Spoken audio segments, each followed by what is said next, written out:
Oke, shalom, selamat pagi Bapak Ibu Saudara.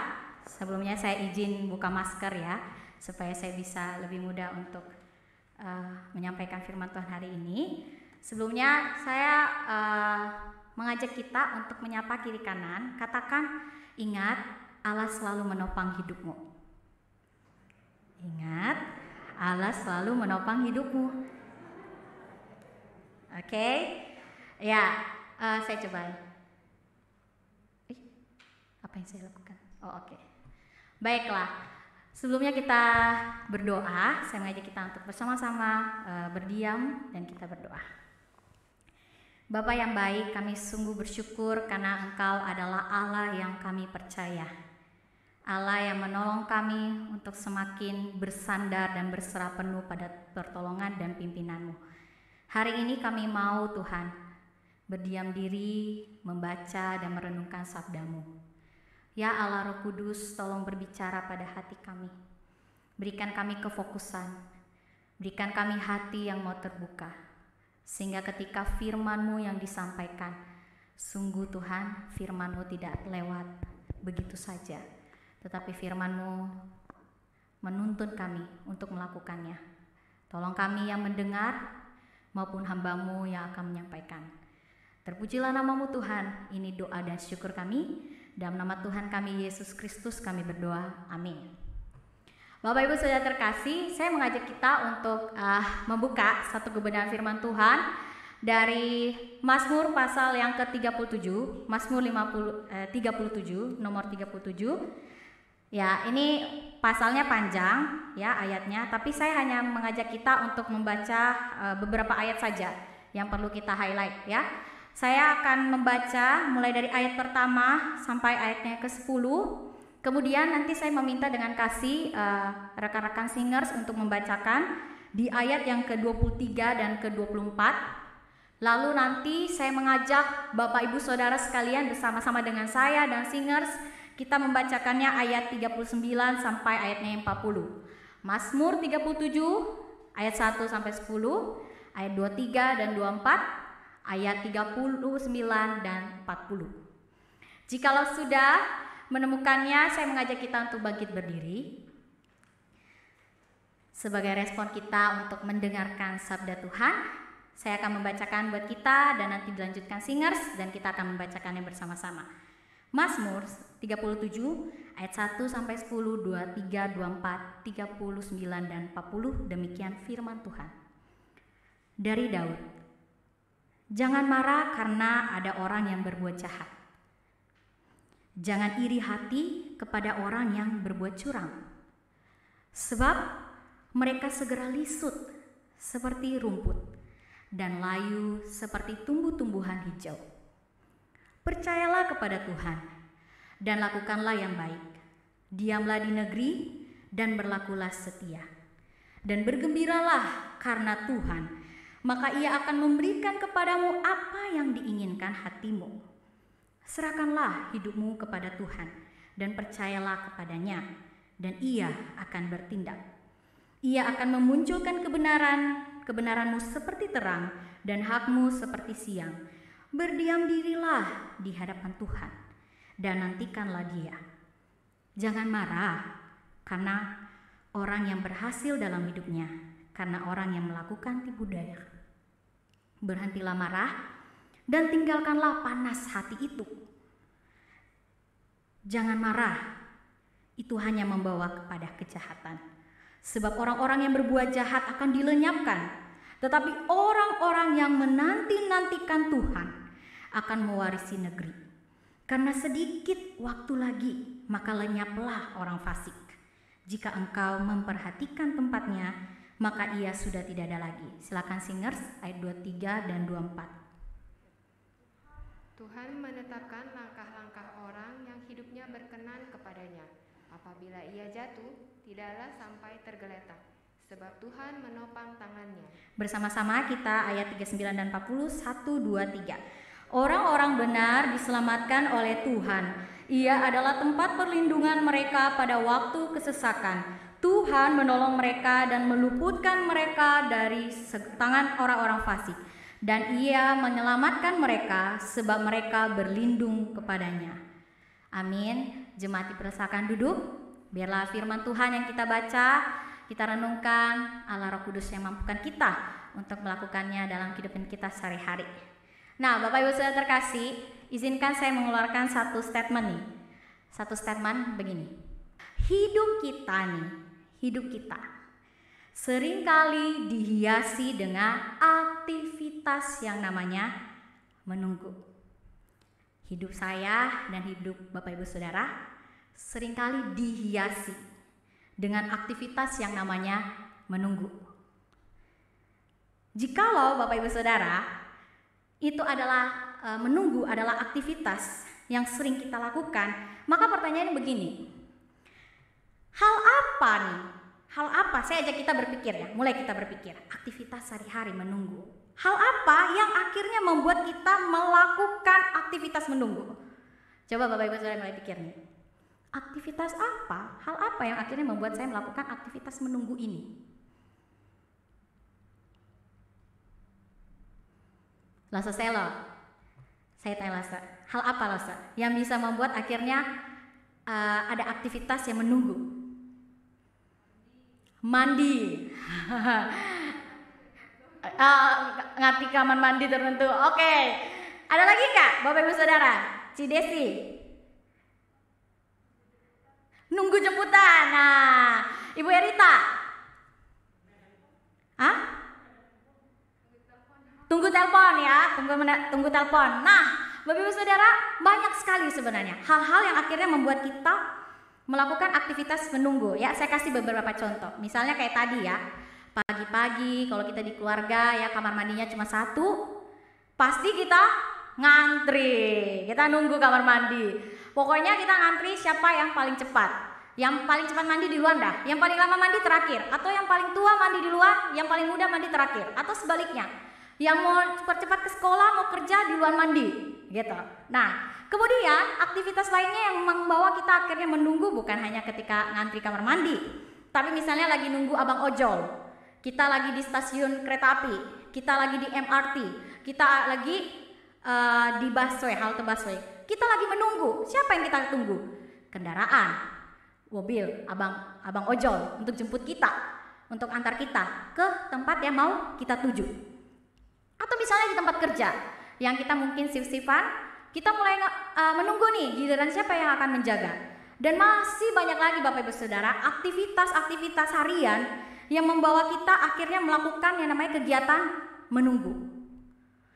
Nah Bapak Ibu Saudara, kalau kita lihat kembali nih kata menunggu itu sendiri adalah sebuah kata kerja aktif. Kata kerja aktif yang menjelaskan seseorang yang sedang menagih sesuatu, menanti sesuatu, mengharapkan sesuatu.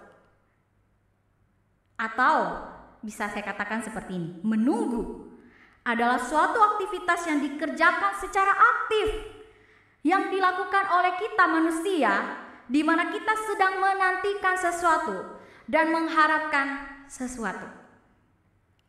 Sesuatu ini biasanya nih yang kita nantikan, yang kita harapkan, seringkali adalah suatu keinginan kita yang terdalam sekali. Keinginan yang tentunya bertujuan untuk diri sendiri. Lalu Bapak Ibu Saudara, bagaimana perasaan kita nih? Saya ajak kita mulai nih memikirkan perasaan. Tadi mikir kegiatannya, sekarang mikir perasaannya. Nah, bagaimana perasaan kita ketika melakukan aktivitas yang namanya menunggu?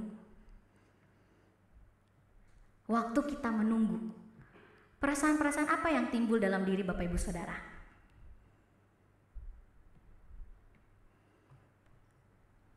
Bang Jun, waktu menunggu, perasaan apa yang timbul di dalam hati Bang Jun? Bosan, oke. Citika? Sama, bosan. Ko Rudi? Lelah. Ko Charles? Capek lah. Ya, banyak perasaan-perasaan yang muncul ya Bapak Ibu Saudara. Tapi begini, sebelum kita melihat yang tadi yang Bapak Ibu Saudara lihat, saya ajak kita melihat dari sisi yang baiknya nih, yang pronya dulu nih. Biasanya kadang nih kalau menunggu, biasanya bisa timbul nih perasaan yang senang, ya, apalagi kayak misalnya nunggu pasangan, ya, nunggu sahabat kita, nunggu kerabat kita yang sudah lama gak berjumpa, pasti kita ada rasa senang, excited, kita ingin ketemu, kita siap, rela dan tunggu, gitu. Kita dengan tenang. Tapi Bapak Ibu Saudara, tapi selama itu masih di dalam batas atau kemampuan kita untuk menunggu. Benar? Selama itu masih di dalam batasan. Oke, gak apa-apa ya, 15 menit lah ya, masih belum kok, masih bisa, saya tunggu. Oke ya, gak, ya cincai lah ya, gak, ini lagi hujan, jadi gak apa-apa lah, masih bisa. Tapi Bapak Ibu Saudara, kalau dari sisi yang terbaliknya nih, perasaan-perasaan yang bisa muncul ketika kita harus menunggu adalah perasaan-perasaan seperti yang Bapak Ibu Saudara sampaikan. Capek, gak sabar, marah, kesal, lelah, sedih. Kenapa keluar? Kenapa perasaan-perasaan ini akhirnya keluar Bapak Ibu Saudara? Karena kegiatan menunggu ini yang tidak sesuai ini, yang membuat saya kesal, sedih dan lain sebagainya ini tidak terlaksana atau tidak berjalan sesuai dengan apa yang saya bayangkan atau apa yang saya harapkan. Saya akhirnya lelah menunggu. Kenapa saya lelah menunggu? Saya lelah menunggu karena tidak sesuai dengan jamnya. Harusnya jam segini, tapi jamnya jadi segini.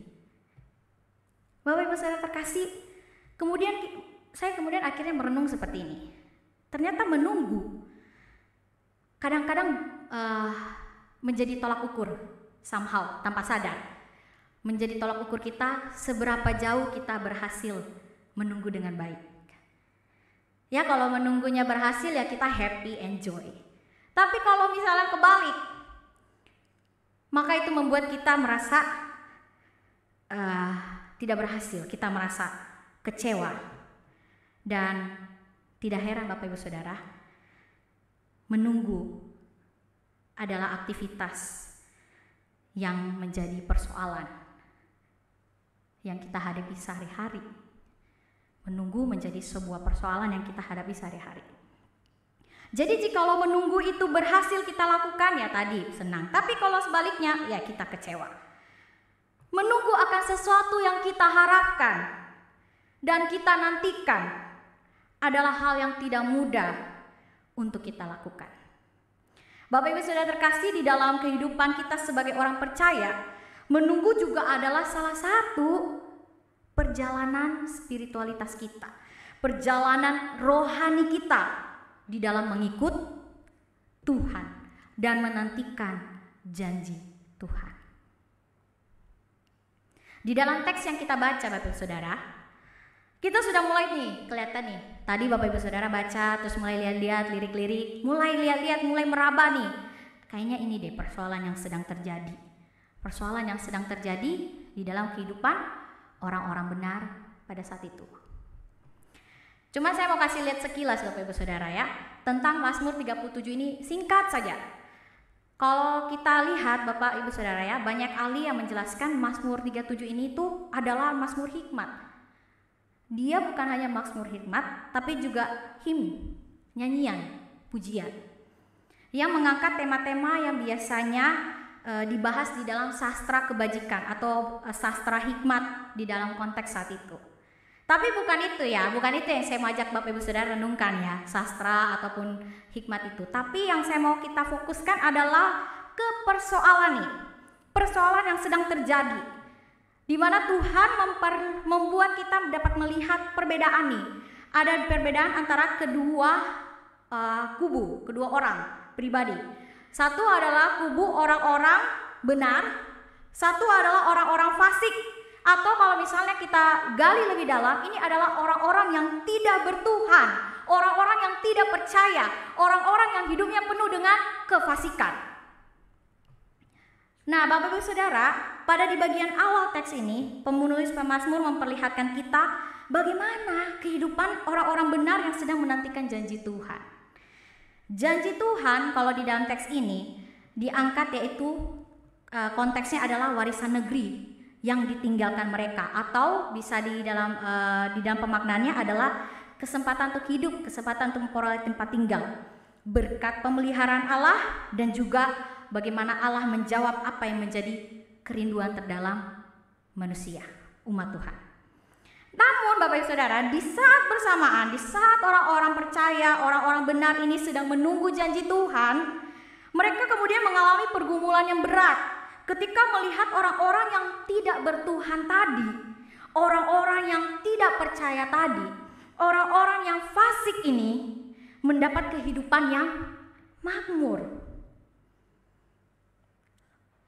Lagi menanti janji Tuhan, terus melihat realita keadaan di mana orang-orang yang justru tidak percaya Tuhan, orang-orang yang hidupnya nggak benar, hidupnya makmur, hidupnya berhasil. Bapak Ibu Saudara, di ayat 1, ayat 12, ayat 14, ayat 21a, ayat 35, kita dibawa untuk melihat tentang kehidupan orang-orang fasik, di mana mereka ini memiliki kehidupan makmur oleh karena kefasikan mereka. Apa yang mereka lakukan? Mereka memiliki kehidupan yang penuh dengan kejahatan, kecurangan. Mereka senang merencanakan kejahatan. Mereka senang menggertakkan gigi, atau di dalam pemaknaannya mengancam kehidupan orang-orang benar.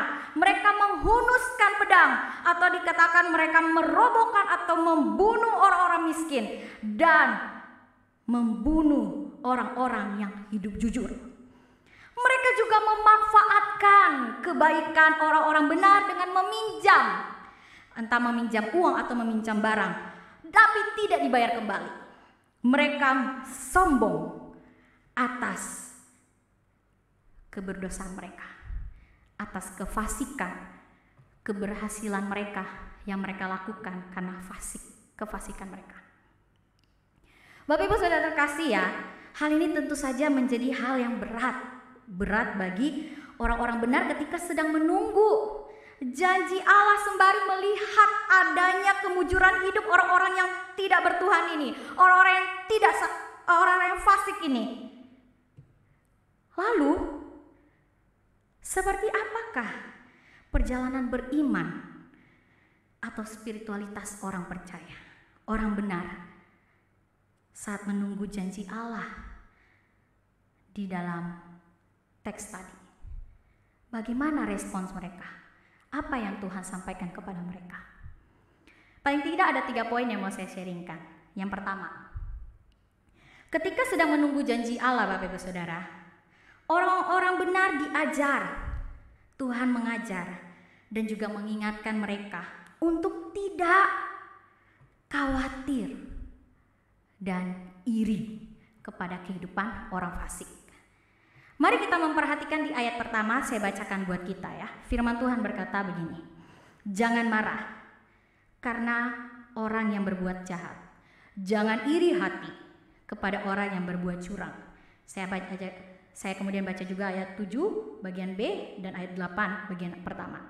Jangan marah karena orang berhasil dalam hidupnya, karena orang yang melakukan tipu daya. Berhentilah marah, tinggalkanlah panas hati itu. Jangan marah, itu hanya membawa kepada kejahatan.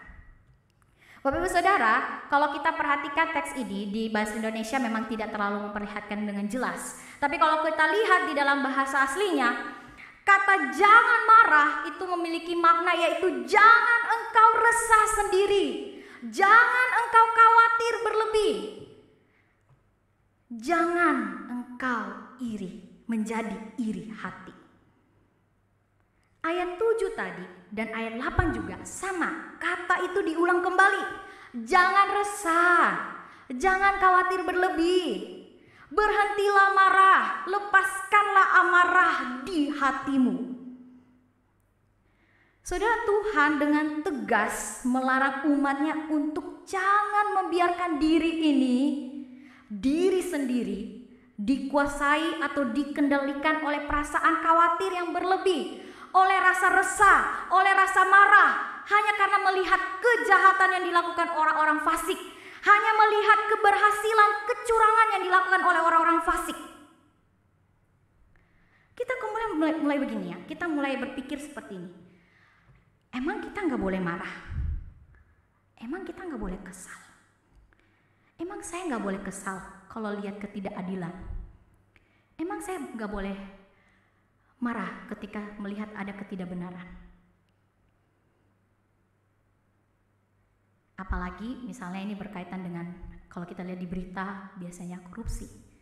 Emang kita nggak boleh rasa kesel, kok bisa ya ada orang kayak gitu? Sebenarnya Bapak Ibu Saudara, wajar sebenarnya kalau sebenarnya kita punya rasa kesal atau rasa resah, rasa sedih, marah ketika kita melihat ketidakadilan atau ketidakbenaran. Karena kenapa? Allah kita adalah Allah yang benar, Allah yang membenci dosa. Itu jelas sekali. Tapi apa yang menjadi persoalan sehingga Tuhan bilang jangan engkau khawatir berlebih, jangan engkau resah, jangan engkau marah. Ternyata Bapak Ibu Saudara, Tuhan mau yang jadi persoalannya begini. Ketika rasa resah kita, rasa marah kita, rasa kesal kita itu berlebih dan akhirnya menjadi kekhawatiran yang tidak terkontrol, yang akhirnya menimbulkan perasaan kita nggak puas. Kita nggak puas dengan hidup kita nggak puas dengan apa yang Tuhan lakukan. Sehingga akhirnya berujung kepada kita iri pada orang lain, pada keberhasilan orang lain. Baik itu keberhasilannya yang benar, bahkan maupun yang nggak benar. Kita iri. Dan itu berakibat kita mudah untuk melakukan kejahatan yang sama. Bapak Ibu Saudara, Tuhan tidak ingin kita terjebak dalam situasi demikian. Karena itu Tuhan melarang umatnya, orang-orang benar pada saat itu, melarang kita untuk jangan khawatir berlebih, jangan sampai perasaan iri hati itu muncul. Tuhan mau kita tetap menyadari seperti ini, bahwa Dia Allah yang tidak tutup mata, Bapak Ibu Saudara. Dia nggak tutup mata melihat umatnya mengalami persoalan demikian. Kenapa? Karena Tuhan adalah Allah yang adil.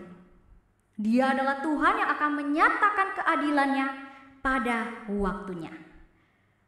Bapak Ibu Saudara, Allah kita adalah pribadi yang mencintai hukum. Karena Dia sumber kebenaran. Dia adalah Allah yang adil. Kita bisa lihat di ayat 28a. Dan kita juga bisa melihat di ayat-ayat lainnya. Oleh sebab itu, sekalipun nih Bapak Ibu Saudara, orang-orang fasik merencanakan kejahatan, mengancam, berbuat curang kepada orang benar, itu di ayat 12, 14, 21, 35, tetapi di dalam ayat 2, Tuhan menegaskan begini melalui pemazmur, bahwa orang fasik ini akan menjadi layu dan lisut seperti tanaman yang bahkan kalau dibandingkan ya, ada beberapa dibandingkan di bagian selanjutnya, Tuhan menertawakan, Tuhan menganggap mereka musuh. Yang berarti begini Bapak Ibu Saudara, kita bisa lihat begini, kejahatan, kemujuran, kebahagiaan mereka itu sebenarnya bersifat sementara, gak kekal. Layaknya rumput yang hijau itu, yang kalau kita lihat di taman indah hijau, berwarna hijau, tapi bentar doang. Dia akan layu pada akhirnya. Dia akan layu, lisut, dan tak berarti. Tidak hanya bicara tentang keberadaan mereka menjadi layu, keberadaan mereka sementara, tetapi Bapak Ibu Saudara, Allah akan melenyapkan kejahatan mereka.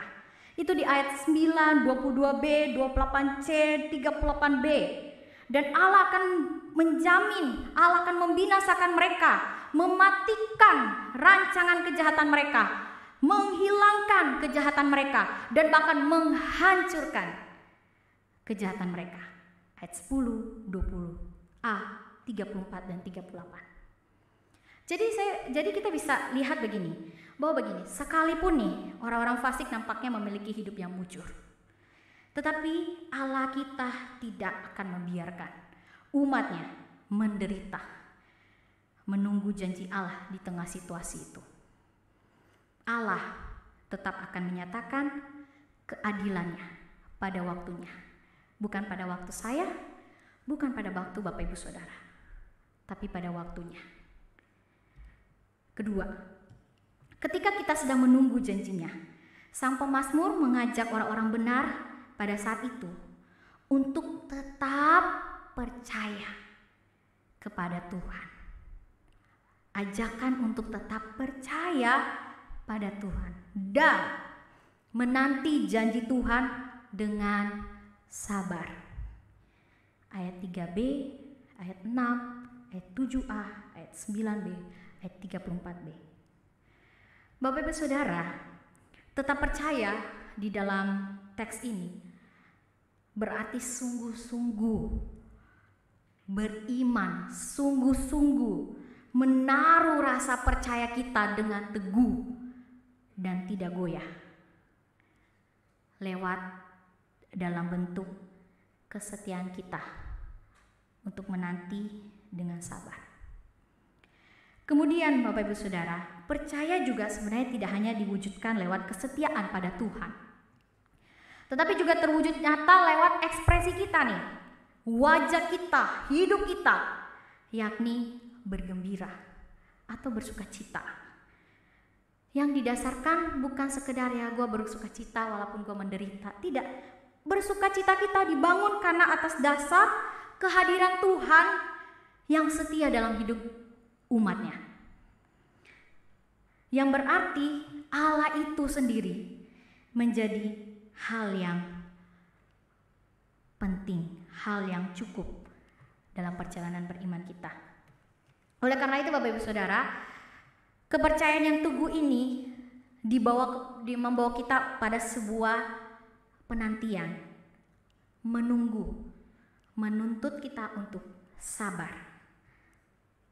Bapak Ibu Saudara, kenapa ketika menanti janji Tuhan, Tuhan tidak mau hanya sekedar kita percaya tapi menunggu dengan sabar? Mengapa?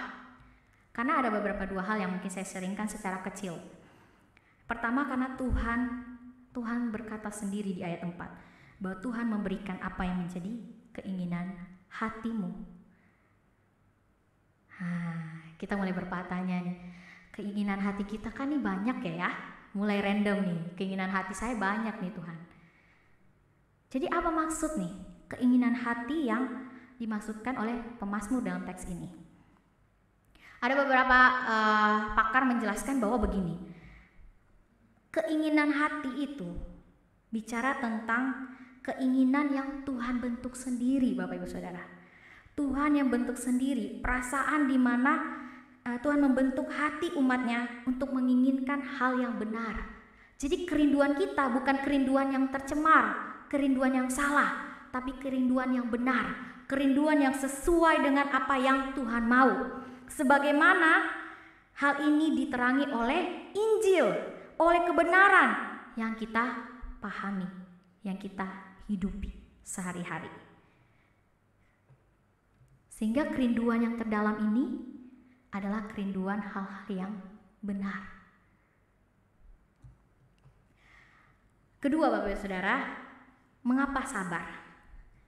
Karena Tuhan berkata sendiri dalam Mazmur 37 ini bahwa Dia adalah Tuhan yang menetapkan langkah hidup, Tuhan yang menyelamatkan, Tuhan yang menopang orang benar yang berkenan. Itu ayat 17, 26, 39 sampai 40. Mungkin kita nggak asing ya dengan lagu Tuhan menetapkan langkah-langkah orang yang hidupnya berkenan kepadanya, apabila ia jatuh tak sampai tergeletak, sebab Tuhan menopang tangannya. Ya, kurang lebih seperti itu. Lagu itu juga diambil dari Mazmur 37 tadi. Nah, Bapak Ibu Saudara, ketika berbicara tentang Tuhan yang menetapkan langkah orang, berarti sebenarnya ini memiliki makna begini. Tuhan yang mengatur hidup kita, Tuhan yang mendesain hidup kita. Baik itu orang-orang benar, Tuhan yang mengatur perjalanan hidup, baik itu orang-orang benar maupun seluruh ciptaan. Sebenarnya ini jadi penguatan buat kita ya, bahwa Allah kita itu adalah Allah yang baik. Kenapa? Karena Dia atur hidup kita sedemikian rupa. Dia yang atur perjalanan hidup kita. dengan baik. Terutama pada umat yang dikasihinya, umat yang berkenan kepadanya. Artinya umat yang sungguh-sungguh percaya dan setia mengikutnya. Lalu ketika Tuhan berbicara tentang Tuhan yang menyelamatkan dan menopang umatnya, memiliki makna bahwa Tuhan tidak hanya sekedar menyelamatkan kita, membebaskan kita dari persoalan hidup kita. Enggak, bukan bicara itu. Tetapi lebih daripada itu adalah Tuhan yang sanggup mengangkat kita dari ketidakadilan. Tuhan yang bahkan sanggup memelihara kita, kehidupan kita umatnya. Tuhan yang memelihara kita, bahkan di teks ini Tuhan yang gak hanya memelihara hidup Bapak Ibu Saudara, tapi juga memelihara anak cucu kita. Tuhan yang memberi jaminan pemeliharaan yang pasti kepada umatnya. Dan bahkan yang menarik adalah Ia tidak pernah meninggalkan Bapak Ibu Saudara dan saya. Bapak Ibu Saudara, ini sebenarnya penghiburan banget ya, penghiburan besar banget bagi kita ketika membaca ini. Kenapa? Sekalipun mungkin kita harus sabar menanti janji Tuhan.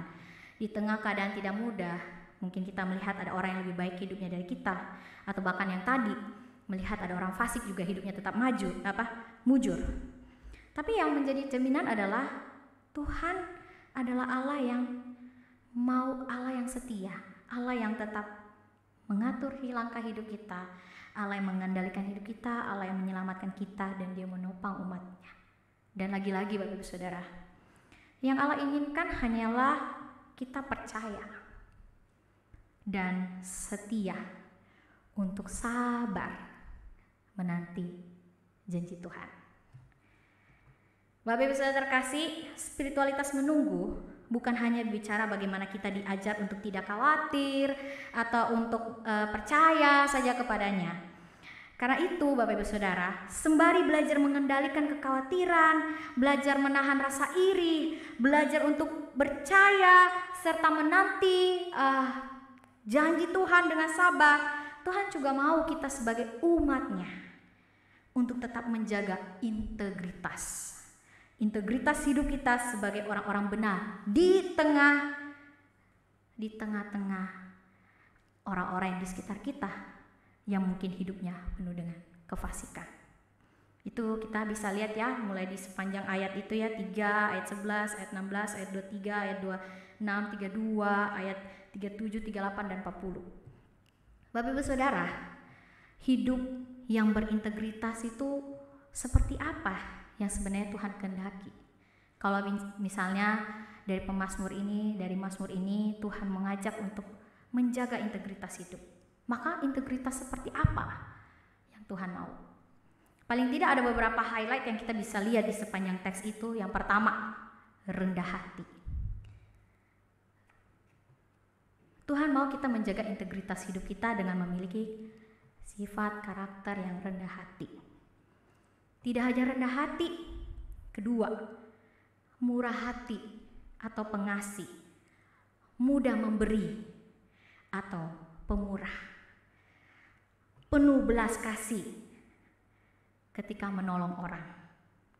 Dan yang menarik adalah orang yang berintegritas adalah orang yang menjadikan firman Tuhan sebagai fondasinya untuk menghidupkan kehidupan yang penuh bijaksana, hidup yang penuh hikmat, hidup yang penuh di dalam kebenaran, baik di dalam mengatakan kebenaran, keadilan, maupun di dalam tindakan hari lepas hari. Dan firman Tuhan menjadi tuntunan jalan hidup orang percaya, orang-orang benar, supaya tidak terpeleset atau tidak goyah atau tidak jatuh. Terhadap apa? Terhadap segala dosa. Dan terakhir, orang yang berintegritas adalah orang yang senantiasa menaruh hidupnya untuk berlindung kepada Tuhan. Saudara, membangun integritas hidup yang baik dan benar seperti yang saya sampaikan tadi melalui firman yang tadi, itu adalah hal yang sebenarnya gak mudah buat kita lakukan. Ya, setelah kita pikir-pikir, banyak ya, gak mudah ya dilakukannya. Satu-satu kayaknya berat semua ya. Satu aja berhasil kita udah syukur gitu ya, puji Tuhan gitu. Ini banyak. Tapi Bapak Ibu Saudara, kalau kita melakukannya dengan senantiasa mengandalkan Roh Kudus sambil menanti janji Tuhan, maka nggak ada yang mustahil. Maka Allah sendiri yang akan memampukan saya dan Bapak Ibu Saudara untuk dapat melakukan seluruh kehendak Tuhan dengan baik. Bapak Ibu Saudara terkasih, dari 3 hal ini, paling tidak saya mau sharingkan kembali 3 hal poin yang penting ini. Pertama, Tuhan tidak ingin kita menjadi pribadi yang resah, pribadi yang khawatir, berlebih sampai memuncak kepada kemarahan atau rasa iri pada orang lain yang lebih beruntung, ataupun mereka yang suka merancangkan kejahatan dan kecurangan. Kenapa? Karena Allah tidak pernah menutup matanya ketika melihat segala tindakan kejahatan. Allah pasti mengadili, Allah pasti menyatakan keadilannya pada waktunya. Kedua, Bapak Ibu Saudara, Allah tidak hanya menyatakan keadilannya, tapi Allah menyatakan janjinya bahwa Dia adalah Allah yang tahu apa yang menjadi kerinduan terdalam kita, apa yang kita butuhkan. Ia adalah Allah yang senantiasa mengatur langkah hidup saya dan Bapak Ibu Saudara, yang senantiasa menyelamatkan dan menopang kita, umat yang dikasihinya.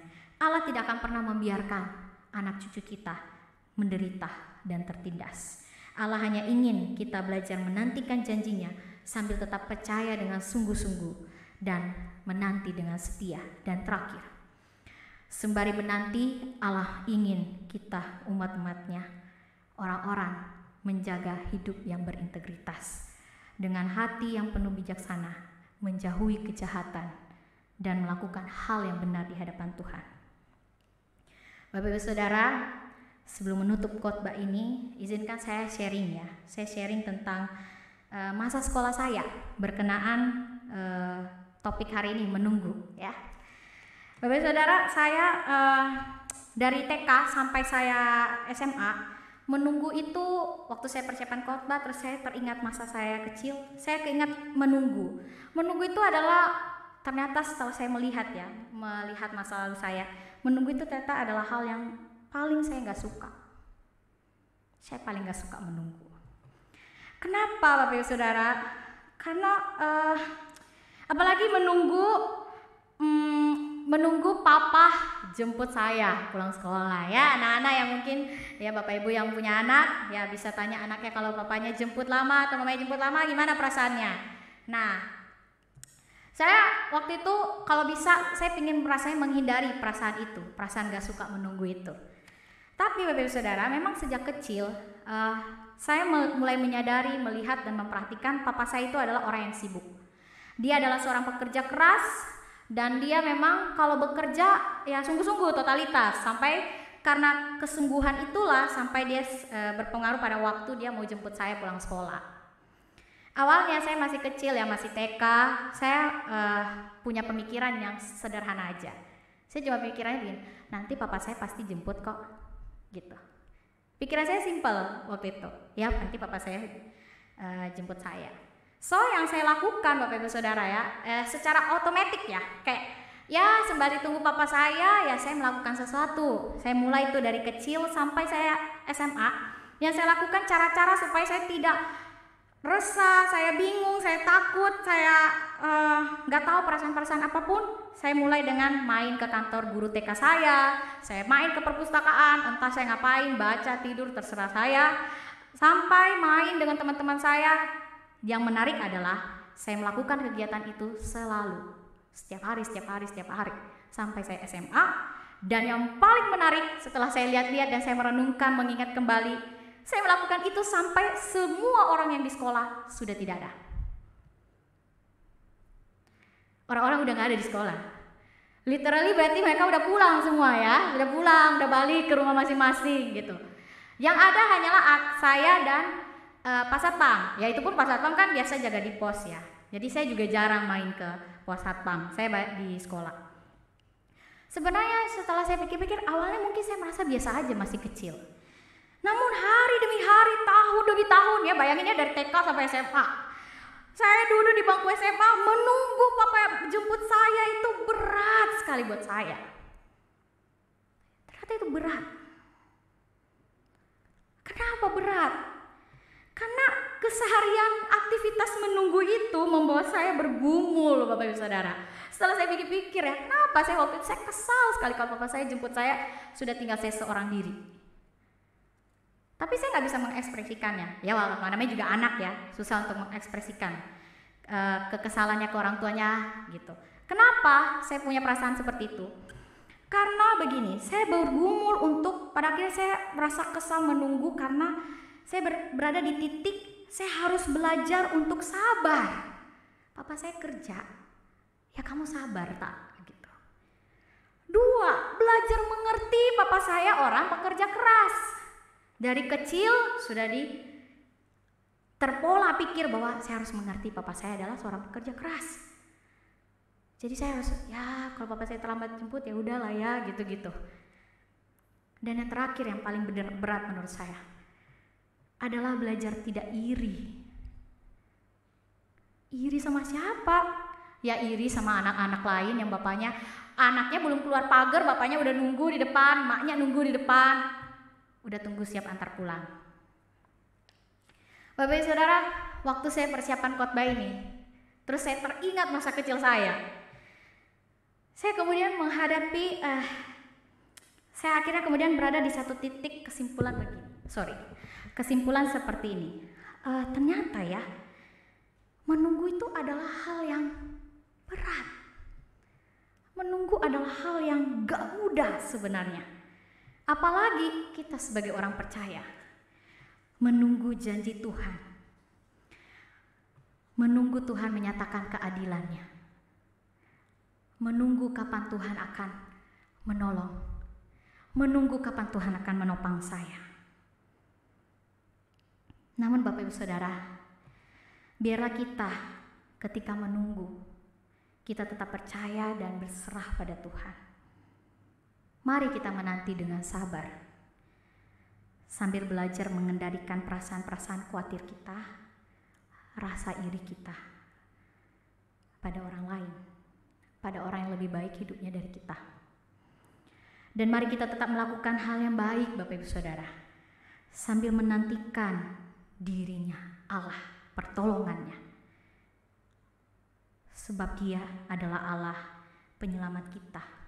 Dia Allah senantiasa menopang saya dan Bapak Ibu Saudara dengan caranya, sehingga itulah yang menjadi kekuatan dan sukacita kita saat menjalani penantian ini. Tuhan kiranya tolong Bapak Ibu Saudara dan menolong saya juga untuk bisa menanti dengan setia. Amin, mari kita berdoa.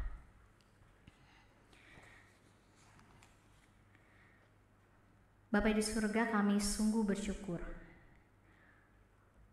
Firman-Mu kembali mengingatkan kami untuk tetap menunggu dengan setia. Tuhan, kami sadar betul bahwa menunggu adalah hal yang berat. Apalagi ketika kami harus diperhadapkan dengan realitas di sekitar kami. Ada orang-orang yang baik, orang yang dekat dengan kami lebih berhasil dari kami. Atau bahkan kami melihat realitas di mana ada orang yang berhasil tetapi hidupnya tidak dengan cara yang benar. Kami bergumul Tuhan. Kadangkala kami bisa punya perasaan-perasaan yang khawatir, resah, marah, kesal kepada Tuhan. Kadangkala kita mudah untuk menjadi iri ketika ada orang yang berhasil. Ya Tuhan, ampuni kami. Dan tolong kami. Kami tidak dapat mampu Tuhan untuk tetap menunggu dengan setia, dengan sabar, kalau tanpa tuntunan Tuhan. Tolong kami supaya kami benar-benar bersandar total, percaya sungguh-sungguh kepada Tuhan, bahwa Engkau adalah Allah yang adil, Allah yang akan tetap menyatakan keadilannya pada waktunya. Dan tolong kami Tuhan, biarlah ketika kami sambil menanti janji Tuhan, kami tetap menjaga hidup kami, hidup yang menjauhi kejahatan, dan tetap melakukan hal yang benar. Makasih Tuhan, Roh Kudus-Mu tolong tuntun dan pimpin kami dalam menghidupi firman-Mu. Terpujilah nama-Mu Tuhan, dalam nama Tuhan Yesus kami berdoa dan bersyukur. Amin.